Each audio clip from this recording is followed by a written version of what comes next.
guys for having me. First, I'll introduce Ashley. She's our creative director at Pinata. She lives in Austin, so this is a easy commute over for her. I live in Dallas, so I drove down today to give this presentation. I actually have another presentation for a different engineering club or something, right? Tomorrow? Yeah, a different UT Austin engineering club. So it worked out. Figured I'd just come down and do two presentations. I'll give you a little bit of background about me and Pinata, but first, because of the nature of the presentation I'm going to give, and I can tweak it as needed, how many of you here are on the engineering side of things? Okay. A little bit? A little bit? Okay, cool. So this is going to have a bit of code and scripting in it, not a ton, so it's really just like command line tools. How many of you have played around with Solana, minted NFTs, own any NFTs? Cool. Do you guys lean? So when I talked to Roshan, I saw that you guys had talked about Solana in the past. I decided to gear this around Solana. But are you guys more, I guess show of hands, are you into Solana? Raise your hands if you are. So like right now, kind of in the current stage, we have like we're going through the engineering side. We have like a one on Ethereum 101. Okay. So mainly been covering Ethereum, but cool. In a few days, a few weeks, we're going to be covering Solana. Nice. So this will be good. Then I'll walk through some of the differences without going into super in-depth detail on like the difference between Solana programs, which are smart contracts, and Ethereum smart contracts. We'll talk about the differences. Cool. Then I'll kick it off. So I am Justin Hunter. I'm head of product at Pinata. Pinata is essentially the media backbone for the entire NFT ecosystem. It's not hyperbole when I say it. We power 80 to 90% of all NFT projects, platforms. That could be individual artists minting just one-of-one pieces of art. It could be these profile picture collections, the 10,000 profile picture collections. It could be marketplaces, it could be brands. We literally power 80 to 90% of that. And that's because we take the approach of focusing on the file. We're way less concerned on the blockchain side of things. We're blockchain agnostic, which is why I'm talking about Solana here, but we also have tutorials in Ethereum. We have tutorials for the Flow blockchain. Our focus is on making sure that the content associated with NFTs is reliable and fast, because we think that that's the only way that NFTs continue to exist in the future and continue to attract a more mainstream audience, which we're already seeing now. Pinata has been around since 2018. We're built on top of IPFS. Do you guys know what IPFS is? A little bit. Does anybody not know what IPFS is? Okay, cool.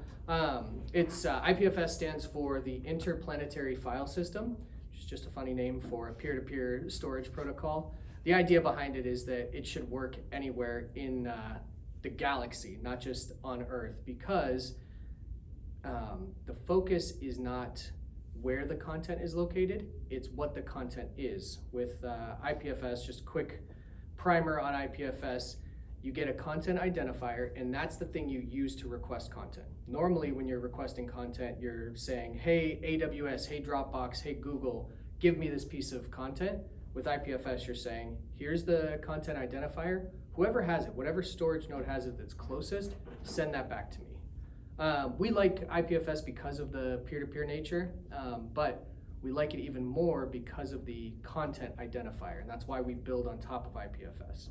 That content identifier is the thing that lets you prove, or your buyer, if you're selling an NFT, lets anybody prove that the thing you got is the thing somebody else promised you, right? So the example that we like to use is if you store a cat photo on, we'll say, Amazon S3, just traditional storage, right? You can give somebody the link to that cat photo and they can click that link as many times as they want. You could switch that photo out and the link won't change, right? With IPFS, the link does change. That content identifier changes. So if you took that cat photo and changed it to a dog photo, it's a completely different content identifier, which means the thing they're requesting is totally different. This is, as you can imagine, super important for NFTs because people aren't just buying the token when they buy NFTs, they're buying the underlying asset, whether that's an image, a video, a 3D model, a whole game. We're seeing all kinds of interesting use cases for NFTs, so being able to prove that content is important. So that was my tangent on IPFS, just to explain why Pinata is built on top of it. We started as a developer tools company, so we focused strongly on the API side of things for the first couple of years. And we still, of course, serve developers, but we're moving more towards non-technical creators now, trying to make it easy for both developers and non-technical creators to create NFTs, to serve media, to be their own Netflix, be their own YouTube. That's kind of our goal. Let's see, I came to, just brief background on myself. I know that I don't know if it was Owen, somebody in the Discord kind of gave a little bit of background on me. I've been in the blockchain space since 2015.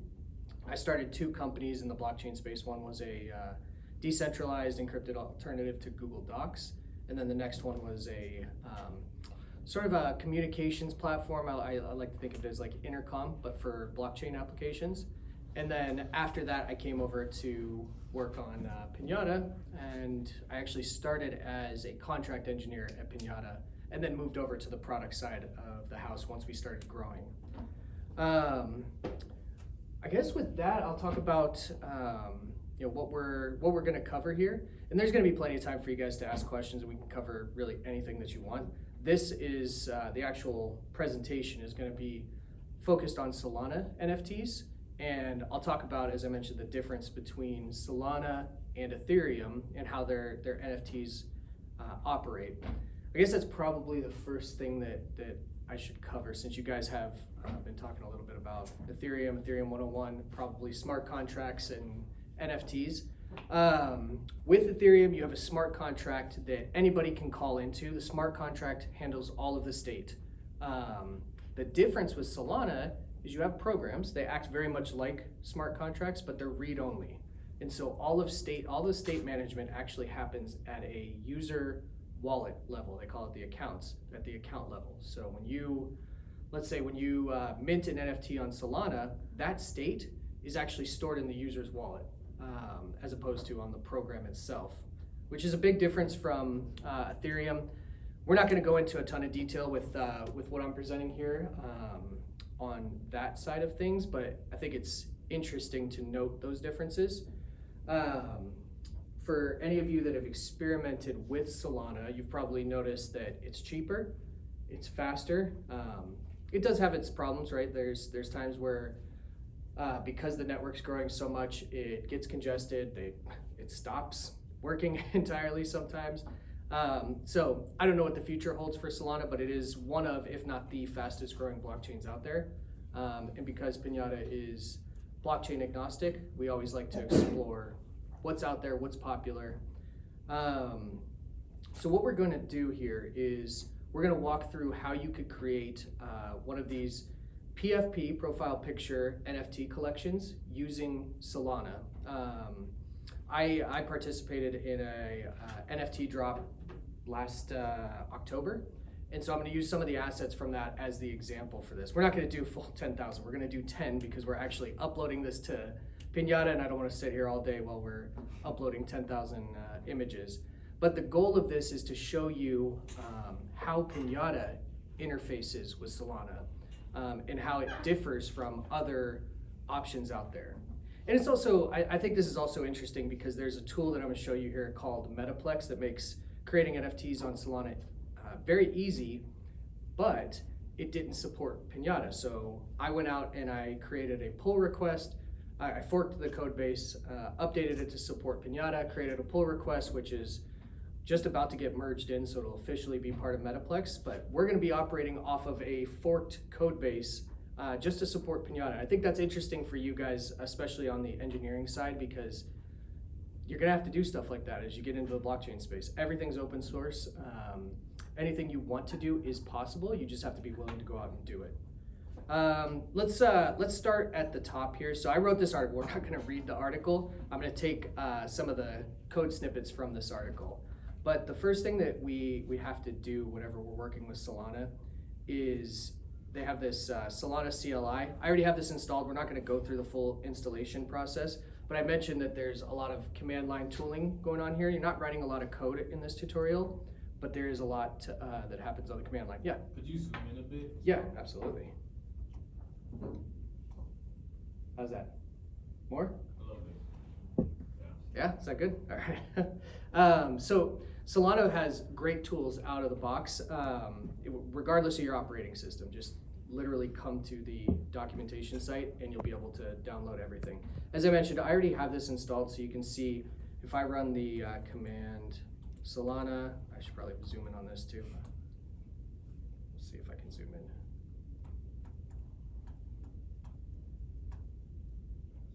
That's probably good.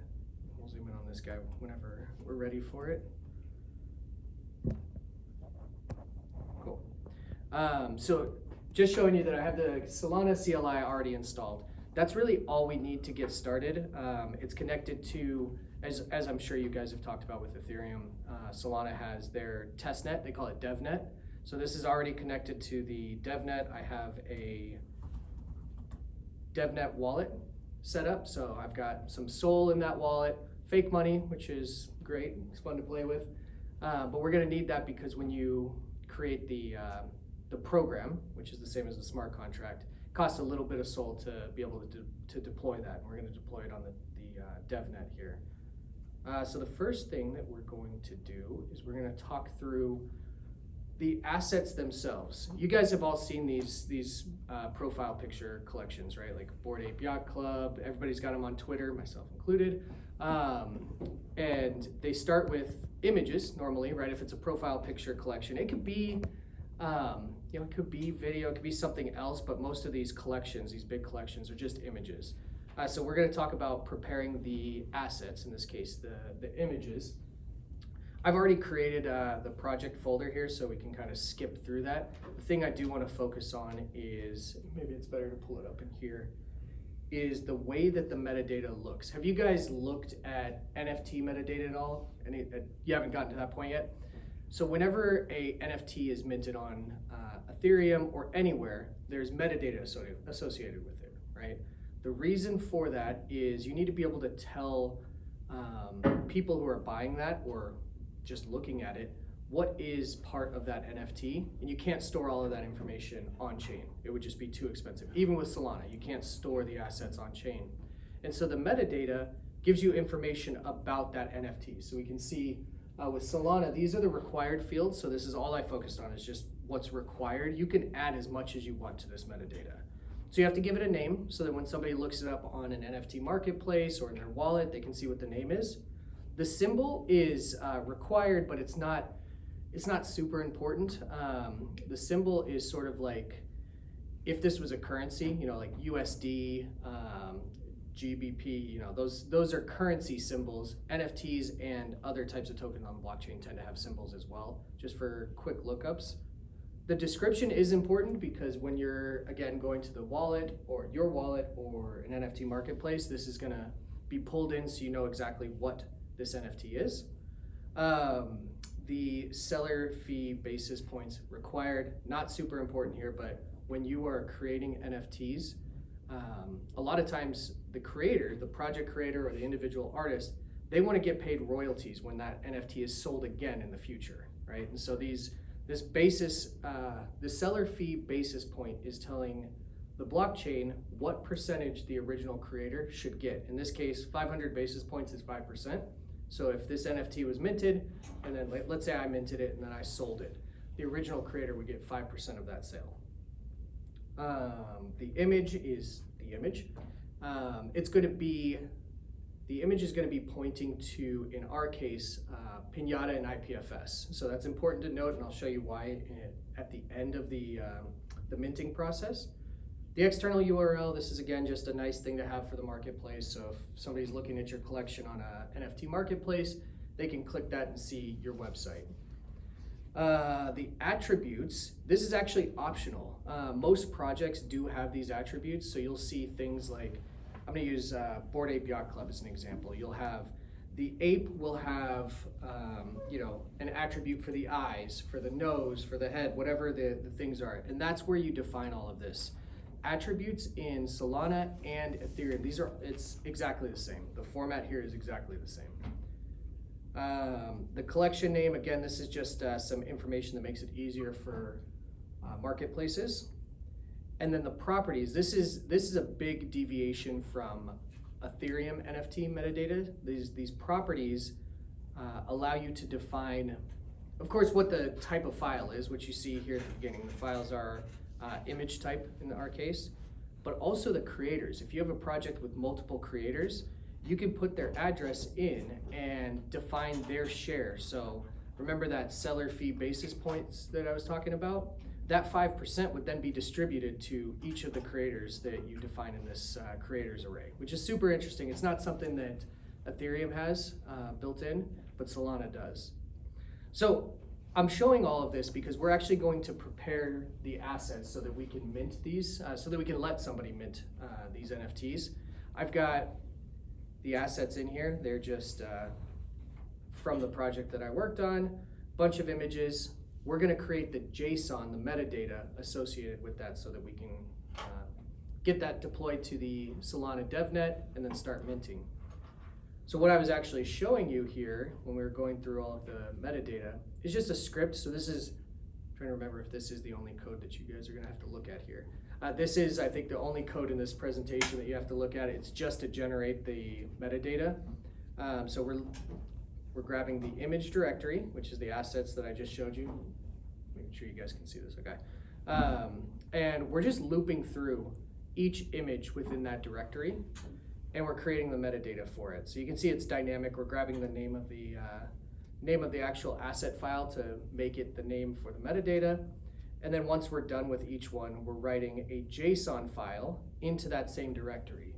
With Solana, it's required that your images and your JSON metadata are in the same folder whenever you're doing the upload, and they need to be named accordingly. You can see in my assets, I have 0.png, 1.png. The 0, 1, 2, 3, those are token IDs, and when you create your JSON associated with it, it needs to be in the same format, 0, 1, 2, 3, and so on and so forth. So I'm just gonna go ahead and run this script real quick. We're gonna do node metadata generator. So all I'm doing is I'm telling telling the code to run this particular file, the metadata generator that we're looking at here. It's gonna happen instantly, but you'll see now I have JSON files in there, and just so that we can verify that this looks correct, you can see all those properties, all those fields that we talked about are now in there. It's associated with that 0.json is associated with 0.png. So now that we have that, we've got 10 JSON files, 10 image files. We are ready to start telling Solana how we're gonna build our collection. So I'm gonna go back to the article real quick so we can take a look at this next portion, which is pretty important. We'll come back to this. I wanna get to the configuration file. Here we go. I've got a better view in the code editor here, but I wanna talk through the configuration file. Solana makes it easier than Ethereum whenever you're creating a project, an NFT project. In Ethereum, it's kind of just open. You have to code everything yourself. With Solana and Metaplex, the tool that we're using here, you just have to create a config.json file, and you're gonna tell it information about the collection. You're gonna say how much somebody should pay to mint a single NFT. You're gonna tell it how many total NFTs are in your collection. So in my case, I'm just doing those 10 that we talked about. There's a bunch of other things you can do in here. I filled in the required ones, so like the sole treasury account. This just means the wallet that you are using to withdraw the funds, right? So when people start buying those NFTs, you want to send them into a wallet. You don't want to just leave them on your Solana contract. So you put your wallet address or whoever's it should be in there. One of the cool things that is built in here is this go live date. With Ethereum, if you want to deploy your smart contract and then have the minting process start on a date in the future, you have to write a function on your smart contract where you can trigger it and say, okay, now it's time for it to be live. So you have to pay a little bit of gas to do that. With Solana, you don't have to do that. You literally just give it a ISO string date format of when you want the sale to go live, and it'll do it for you. So right now, I put it live in the past just so that we could make sure we can mint. What else? Okay, so important updates we've got the Metaplex documentation here, and I'll send you guys in the Discord the links to the actual written tutorial of this in case anyone wants to play around with it. But the Metaplex documentation has all of this, but with no Pinata specific functionality. So if we look at configuration, this is a table showing you the exact same file that I'm showing you, the configuration file, but you'll notice that in the storage section, there is no Pinata. There's Arweave, which we'll talk about at the end of this. There's Arweave, there's IPFS, but it's not Pinata. When this is talking about IPFS, it's using a provider called Infura. There's NFT storage, which interestingly, NFT storage uses Pinata behind the scenes. So technically Pinata is going to be supported twice. And then there's AWS.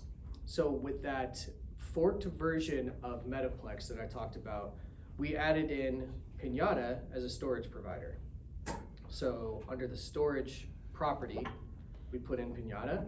And when you do that, there's two things that we also have to provide. We need to provide a Pinata JWT token. This is like your API key to be able to upload to your Pinata account. And you can get that. I'm just going to go into an actual Pinata account here. We'll go API keys. So you can see we've got the API keys page. When I create a new key, we'll just give it new key. It includes this JWT. So that's the thing that you would provide to this configuration file. That just lets you upload.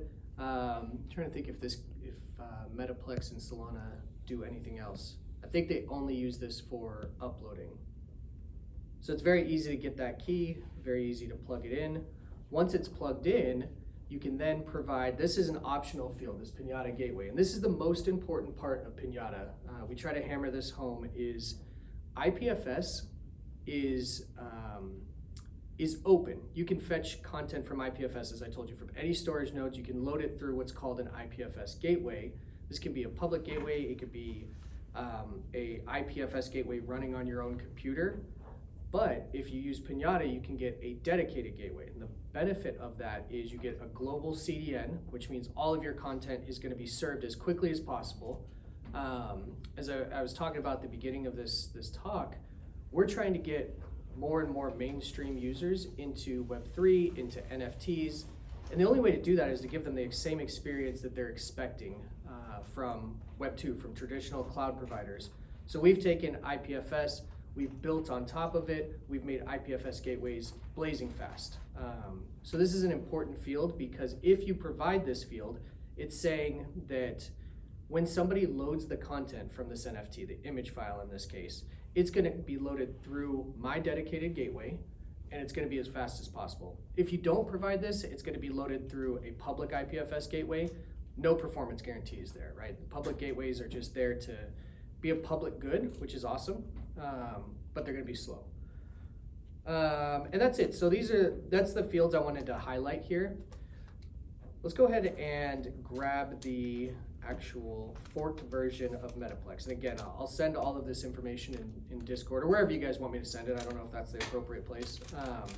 But Metaplex is open source.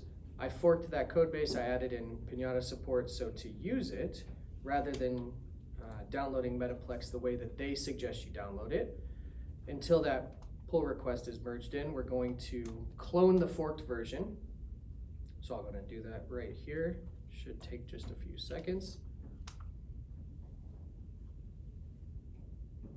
Maybe a little bit more, depends on the Wi-Fi. So all this is doing is grabbing the code that I've already written and deployed and pushed up to GitHub, and it's downloading that entire repository. So I'm going to reiterate, everything here is happening through the command line interface, and that includes Metaplex. All Metaplex is a command line tool. This is just a forked version of it. So now we're just going to install our dependencies. I have no idea how long this is going to take. Again, it depends on the Wi-Fi. So while it is doing that, we'll talk about what Metaplex actually is. Metaplex is a third-party tool. It's not actually built by the core Solana team. There is some overlap of developers that work on Solana and work on Metaplex, but as NFTs gained popularity, people realized it's really, really hard to build NFT programs, smart contracts on Solana. It's just a lot more complex than Ethereum. So a group of developers got together and they created Metaplex, which is, I think they call it, the way that they try to refer to it is like NFTs as a service or NFT contracts as a service. Their command line tooling abstracts away all of the complexity of Rust. Solana programs are all written in Rust, which is a heck of a lot harder than Solidity, which is what Ethereum smart contracts are written in. So they built these tools to make it easy specifically for NFT collections. This is not designed for somebody to go and mint like a one-of-one NFT. It's for these collections that we see popping up every day. Okay, so we've installed our dependencies. We've got Metaplex ready to go. We're gonna verify here that it is working and installed properly with this command line script. As long as we don't get an error here and we get, I think the version is going to be 0.02, if I remember correctly. There we go. So 0.02, we know that everything is working correctly. Now, working correctly is used loosely with Metaplex. It is still very finicky, but we're going to go ahead and run with it. So we're going to go to their actual documentation here. We have all of our assets created. We have my wallet address. I showed you there's like 2 DevNet Sol in that wallet, so I know I have enough to deploy. So we're gonna go to the creating the candy machine. Very weird terminology they use. I think they're getting at the idea of like the old, when you go to the grocery store and you'd see those like the quarter operated candy machines there. I think they're equating NFTs to that, but not totally sure. So we're just gonna grab this code. What this code is doing is it's using that CLI tool that we just installed, and it's taking our config file, config.json, which is that thing that I just walked through. It is taking a name, it could be example, it could be whatever you want the name of your project to be, and then it's taking that asset folder, that folder that has the images and the JSON files, and it's uploading this to wherever you said to upload. The files are getting uploaded to, in this case, Pinata, but then the program, the smart contract, is being created and deployed on the Solana DevNet. So we're just gonna copy this, and we are going to paste it in. We'll keep the name as example, it doesn't really matter. And we will run this. And assuming all goes well, we'll start seeing an upload. So it grabs my wallet public key. It's initializing the candy machine, which I assume means filling the candy machine. And then you'll start seeing that it's actually uploading these files to IPFS, and you'll get a confirmation of that here in a second that includes the IPFS CID. So this will still be running, but I'm gonna just scroll up so that you guys can take a look at what this URL looks like.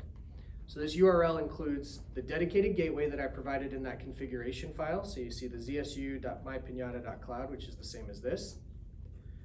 And then it has /IPFS, that's just the paradigm that IPFS has created for accessing files through their gateway. And then the content identifier. This is the thing I talked about at the beginning that is most important. This is the thing that proves the file is what it is. It also tells IPFS that is the file to get. Regardless of where it's at, grab that particular file. So we should be just about done. Yep, so it was only 10 files. And we have those all uploaded. Now here's where Metaplex either breaks or works. We're gonna go and verify the upload. This is the script, the command line script that tells you whether or not you're ready to go and start actually minting these things. Did the program get deployed? Is it on the DevNet? Are you ready to start minting NFTs? So we're gonna test this out. If it doesn't work, we'll be able to get it working, but. So it just runs a check and it says ready to deploy. And all that means, it's weird language, all that means is you're ready to deploy your minting site, the site that you're gonna use to let people mint these NFTs. We're gonna cheat and we're gonna use a pre-built minting site that Metaplex actually uses for testing. So we're going to do a couple of things here. Let's go ahead and open up that minting site. So we're gonna go into the Metaplex repository. We're gonna go into the JavaScript folder, I think, packages, and Candy Machine. So this is just a front-end web application that's gonna allow us to mint from that program that we just deployed. So let's go ahead and open the code here. And we're gonna look at the Metaplex documentation on this. So they have this minting website documentation. There's only 3 variables. These variables are necessary because it's telling the front-end web application where to fetch the Solana program from, and whether it's on DevNet or mainnet or localhost if you're running a local version of the Solana blockchain. So we're going to copy this and we are going to make this a lot bigger.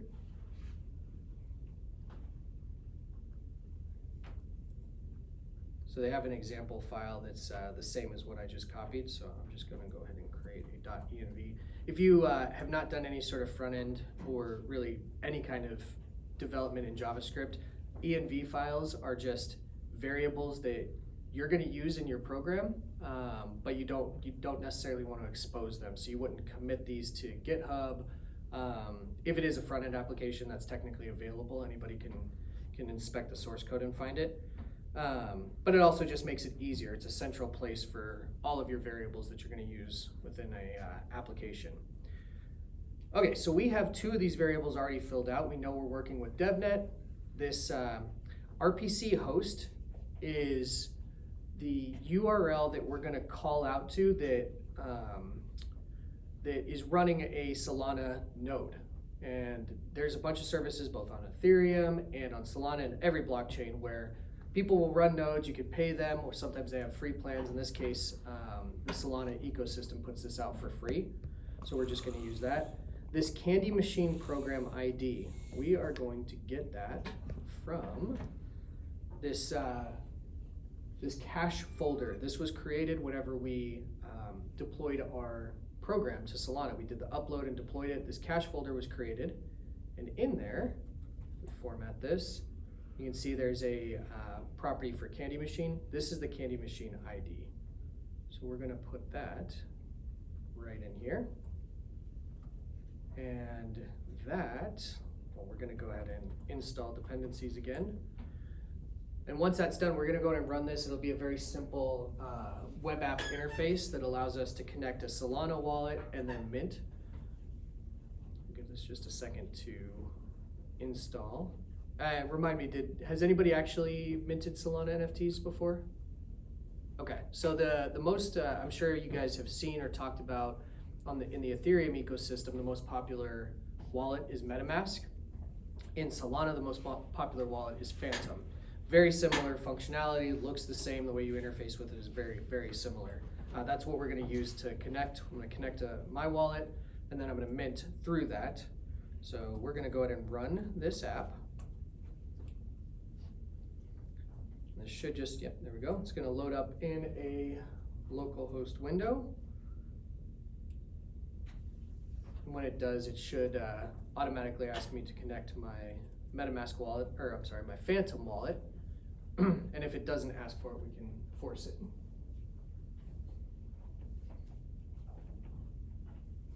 As soon as it loads, here we go. Yep, so it just popped up the Phantom browser extension. If you've ever played with MetaMask, probably looks very similar, just obviously darker interface. So I connected my wallet and immediately this app updated with a mint button. Very cool. It pulled in all of the information from my Solana program that I put out there. Remember, I said that there was going to be a total of 10, and I said the mint price was going to be 0.05 Sol. So that all got pulled in immediately. We didn't have to do any extra work. And when I click the mint button, we are gonna wait for this to update because it's very slow.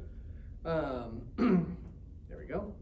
So it's gonna tell us how much the transaction fee is for it, which is, the bottom one is the transaction fee. Can you guys see that at all? It's very low compared to Ethereum. So when I click approve, we're gonna be minting this NFT into my wallet. This is just a test wallet that I have on Phantom. And I forgot to show you, we can mint another one just to prove it, but I had 6 test NFTs in there now, or in there before. We should now have a 7th in there. So if I go into my wallet and I click on this tab here, you see 1, 2, 3, 4, 5, 6. This is the 7th one here, and it should load up in just a second here. I'm going to show you the beauty of the caching that happens once you've loaded a file the first time, and this could just be the DevNet also. Once you've loaded that file the first time, every other time you load it, it's going to be instant, basically, if this ever loads now. Let's mint another one so that you guys can see that. So I had 7, right? Yeah, I had 7. We should have 8 after this mint. We have to wait for this again. And if you've ever played around with Ethereum, you can see how much faster this is that was what, 3 seconds it took me to mint an NFT and have it confirmed on the chain. This is DevNet, but still on chain. In Ethereum, you're going to be waiting 5, 10, 15, depending on how much gas you pay is really how long you're going to be waiting on Ethereum.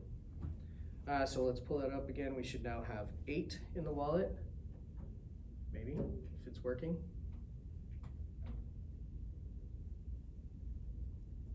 We're gonna blame the Phantom wallet here for that one. So I will show you though these NFTs here. So we can see this is the one that we had minted previously. It's loading fine now immediately. All of these here. So you see my cursor? This one, this one, this one. All of these are tests, right? These are all on Pinata. These were all minted using IPFS on Pinata using a dedicated gateway. These other ones that are still loading were minted using IPFS still, but through a public gateway. And this is what I'm talking about with the performance benefits of a dedicated gateway through Pinata.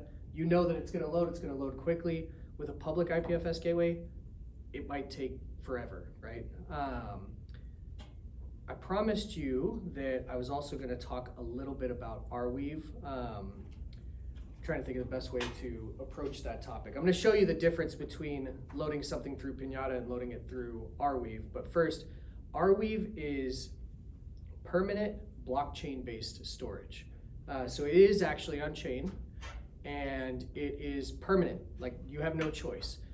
At Pinata, we think that permanence should be something that people do have a choice on. So if you want to use Arweave, great. Go put it on Arweave. It's permanent. You can, kind of like your safe deposit box, right? You know you can go and access it at some point in the future if you want to. But we think by default, permanent should be a thing that people opt into rather than being forced into. Not everything needs to be permanent. But beyond that, Arweave is just very slow. I'm going to show you, we're going to switch to my mainnet wallet on Phantom here. So Solana mainnet, and I'm going to switch all of these NFTs in my wallet. These are actual NFTs on Solana. They are all on Arweave. And you can see how slow they are to load. These, when you go to a marketplace, it's very, very slow. And so when I say that Pinata is out to solve the user experience around the speed of content, this is a perfect example of it. I might be able to click into this and it'll eventually load.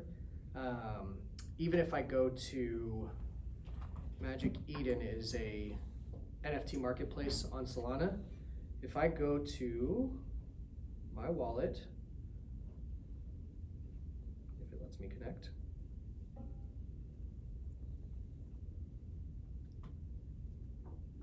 there we go.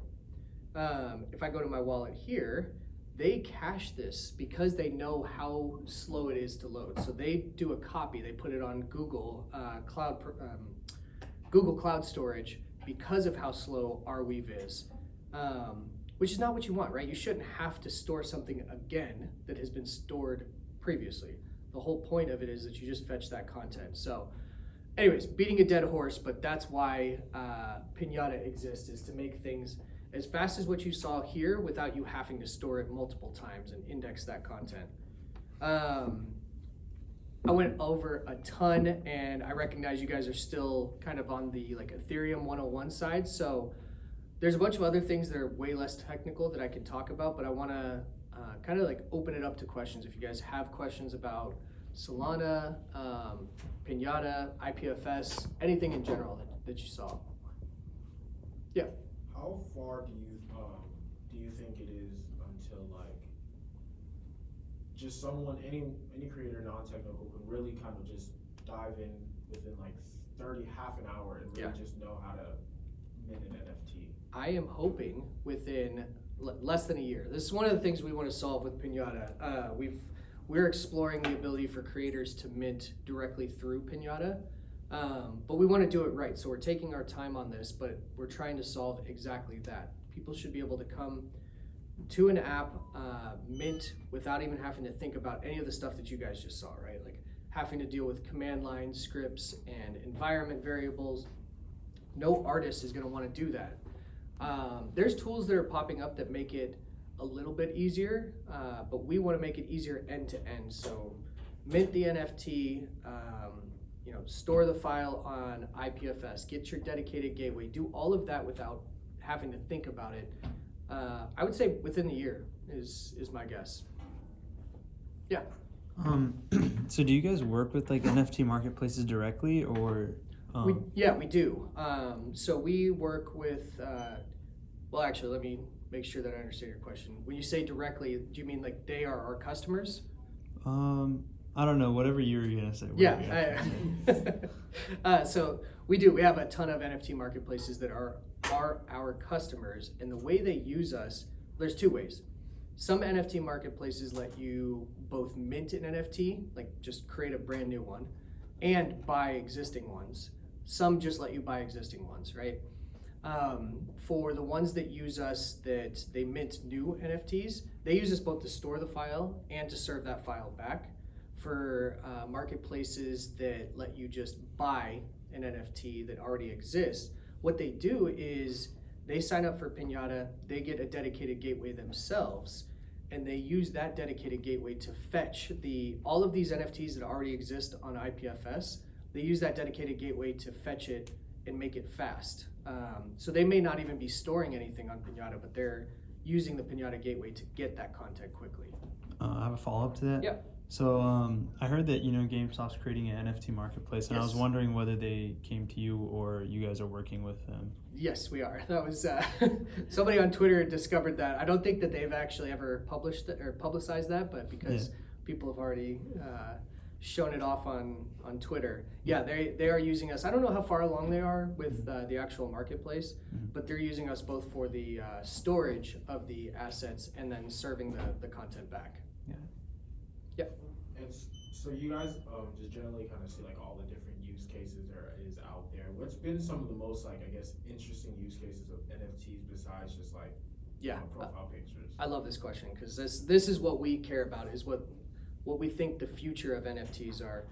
So there's two things that are really interesting. It's NFTs that are not images. There's nothing stopping an NFT from being a full application. And we've seen some people experimenting with this. In fact, our community manager, he runs our Discord and he sees a lot of cool use cases. He did an update for us internally last week, I think it was, and he showed off a NFT that was a full game. You can go to any NFT marketplace and you could buy the NFT, but you could play it right there in the marketplace or in your wallet. Wherever that NFT is being displayed, you could play it. It reminds me a lot of, if you guys ever played like the Facebook instant games or whatever they're called, yes, you know. It's like that, but it's with NFTs. And that's just like a step in the right direction. There's a lot more creativity coming. The other thing that we're seeing that's very interesting is people are taking NFTs and using them to unlock other things. This started with just like Discord channels. You would mint an NFT and then you'd get access to a locked Discord channel. It's gone so much further than that. There's a project called Jenkins the Valet, which took one of the Bored Apes, which was just a picture, but then built this whole world around it. There's a book being written about this character. People that owned a particular NFT were allowed to contribute to that book, like write backstory for it, answer questions about it. They will also then get a NFT that represents the book. So if you own that NFT, the book itself is part of that.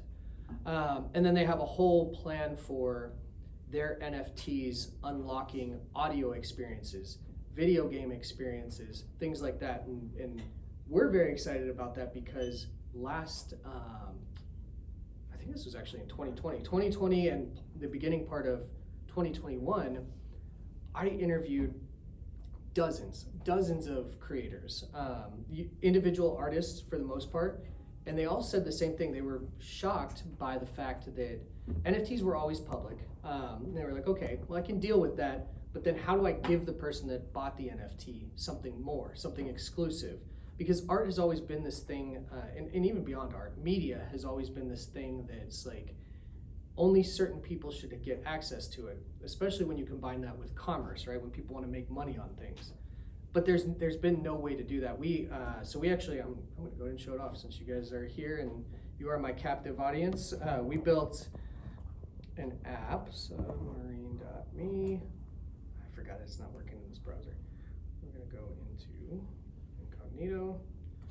So we went to ETH Denver, which is an Ethereum-based hackathon, the biggest in the world, I think.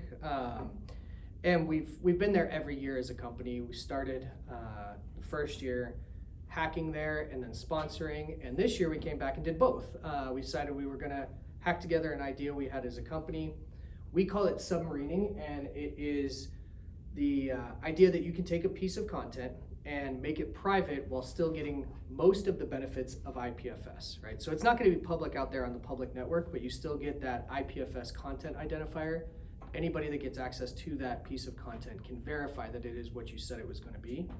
But this is striving to solve the problem where creators wanted to be able to lock content and say, oh, if you do this, you can get access to it. Or if you own this, you can get access to it.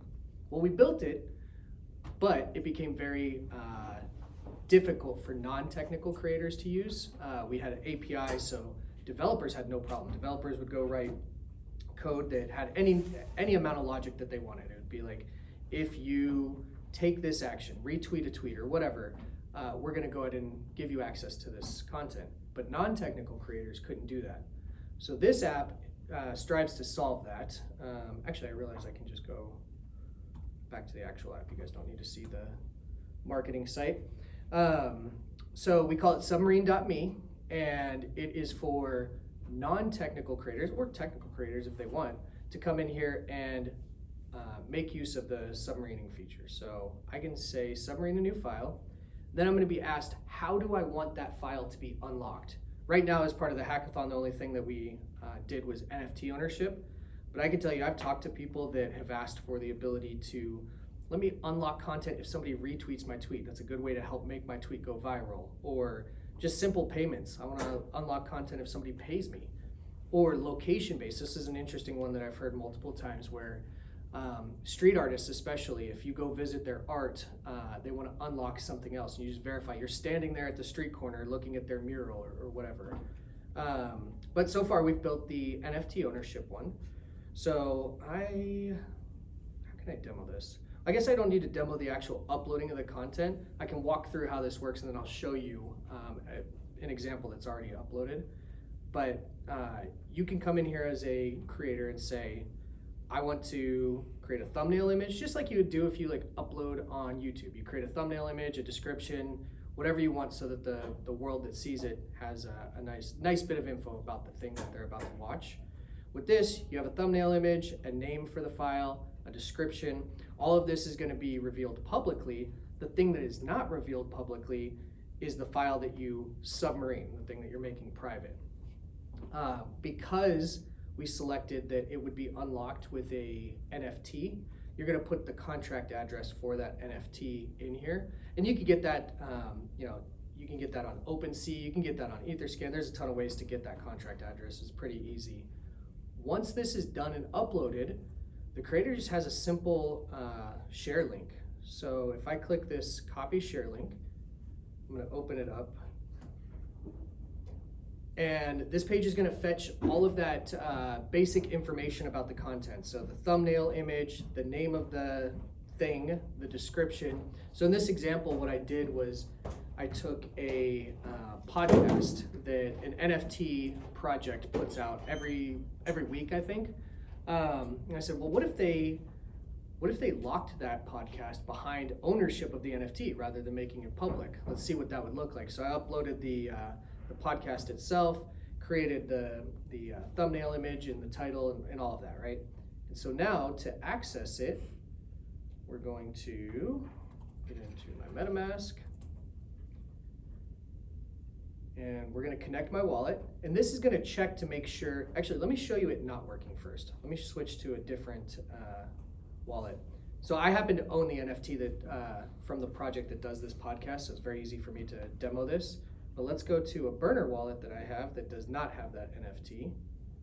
When I connect my wallet, I sign a message. This is checking on the back end. It's saying, hey, do you own this NFT? I don't, so I don't get access, right? Now, if I switch to the account that does have the NFT, connect the wallet, sign the message again, and the podcast loads up. So this is really powerful because you can see I didn't have to write a single line of code to be able to access or to be able to hide that content and choose how it was locked. So I think this is going to be huge for non-technical creators and even for developers that just, developers want to focus on other things oftentimes. And so if we can solve that, it's going to make it easier for everyone. I don't know how I got on this tangent, whoever, I think you asked the question, but yeah.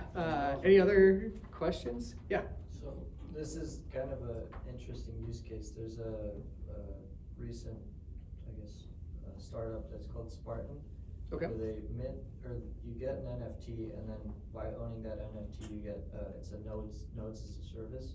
So Okay. if you have that NFT, you get a percentage of whatever sales they make. Yeah. And then you can transfer that NFT to someone else, and they can get Right. a percentage. And that's the cool thing about doing this type of thing through NFTs. If you think about subscriptions or like software you've bought in the past where you have like a one-time licensing fee that you pay, you can't get rid of that if you don't like I always equated, and this is probably showing my age too much to you all, but the Friends, the television show Friends, there's an episode in there where Ross and Chandler, they both have joined a gym and they hate the gym and they can't quit the gym.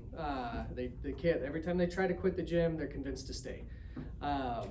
If that gym membership was an NFT, they would just have to list it on OpenSea or some marketplace, and not only did they quit the gym, they made money off of that, right? So that's like the high level example I always give, but it's exactly what you're talking about. So you can transfer that and the person that now has the NFT starts earning that revenue. I think there's gonna be a lot of interesting use cases around NFTs that unlock other things. Yeah? How would you publish or get the NFT you minted just then, like the zombie one, from your wallet to like any type of marketplace? Yeah, so that's actually pretty easy. OpenSea, most of these marketplaces make it easy. Let's see if I can highlight that here. Let's see. Wi-Fi is kind of slow. This is guest Wi-Fi for you. You just have to connect your wallet to the. You have to connect your wallet to be able to create a collection, but you don't need to connect your wallet to. Actually, no, that's not true. Yeah, you do have to connect your wallet, but then you also have to tell OpenSea what the contract address is for that collection. So on Ethereum, you deploy your contract, you get an address. On Solana, you deploy your contract, you get that program ID that I showed earlier. Those are the things you use to create the collections on these marketplaces. They pull it in all automatically for you. Okay. So it makes it pretty easy. I don't know if this is gonna let me do it. Yeah, it's probably too slow. But once you do that, there's no cost to doing it either. it's free to go and create your collection and have people just start. Usually in Ethereum, people aren't minting on OpenSea, they're buying the ones that have already been minted. So you would have a website where you mint it, you let your community mint it themselves. But did you have another question? I thought you raised your hand. Yeah, so I had two questions kind of along that line. So if say for example you have a website and you advertise it like, hey, first 100 people to visit this website gets an NFT. When you give them those NFTs, do they have to be unique? Because I've always seen the collections are unique and different looking. Yeah. So technically they should be unique, whether it is the media that's associated or the metadata within that. Because it could be as simple as the name of the NFT is different for each one, and that makes it unique, even though it looks the same. But when we talk about NFTs, that's non-fungible tokens, and it's the worst branding ever. It's very literal, but it means that if it's not fungible, if it's non-fungible, that means it is unique, right? And so each one should be unique. There is a version of Ethereum NFTs that, this might be going into too much detail, but it's kind of interesting.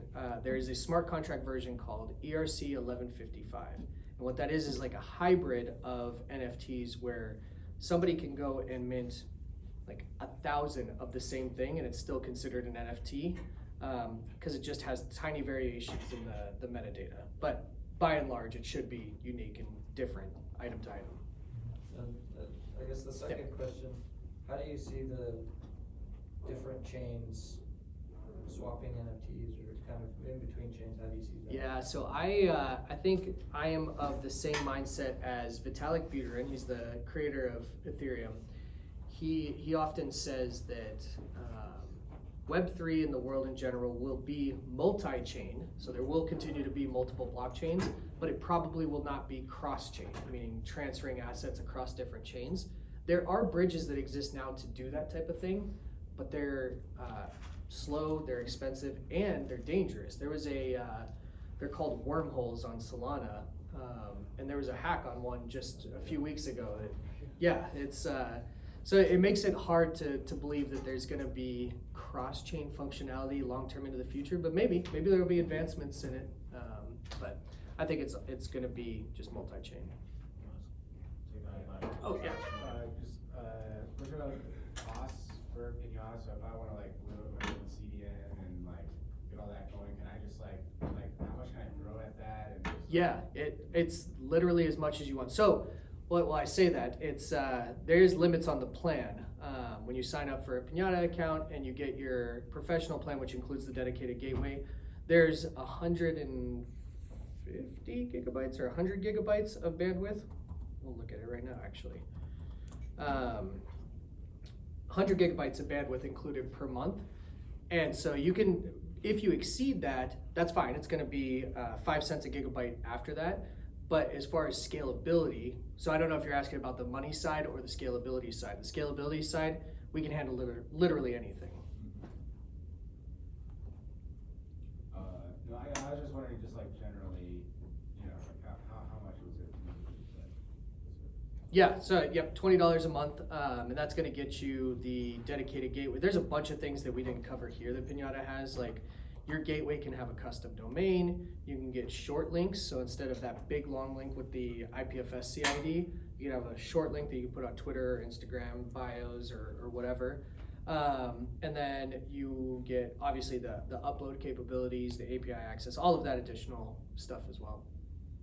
Sorry, last thing, do you have the infrastructure that like, because you mentioned like, at least with IPFS, like it's the closest thing, and so it's like, are you? Yeah, so what we do is we run IPFS storage nodes. We have hundreds of them literally all over the world. And so that makes it so that when somebody is in California and requests a piece of content, we can still serve it from the closest storage node. If somebody wants to use a public gateway, it's still going to go and try to find the closest storage node, but there's no caching layer on top of it, so it's not going to be as fast. Yeah. Is submarine.me live? Yes, it is. Yep. So submarine.me requires this pro plan because it requires that dedicated gateway, so just something to keep in mind. Awesome. with that being said, it is 7, so just respect people's time. But if we just give a round of Yeah, applause. thank you. Got stickers up here. Feel free to take some Pinata stickers. I have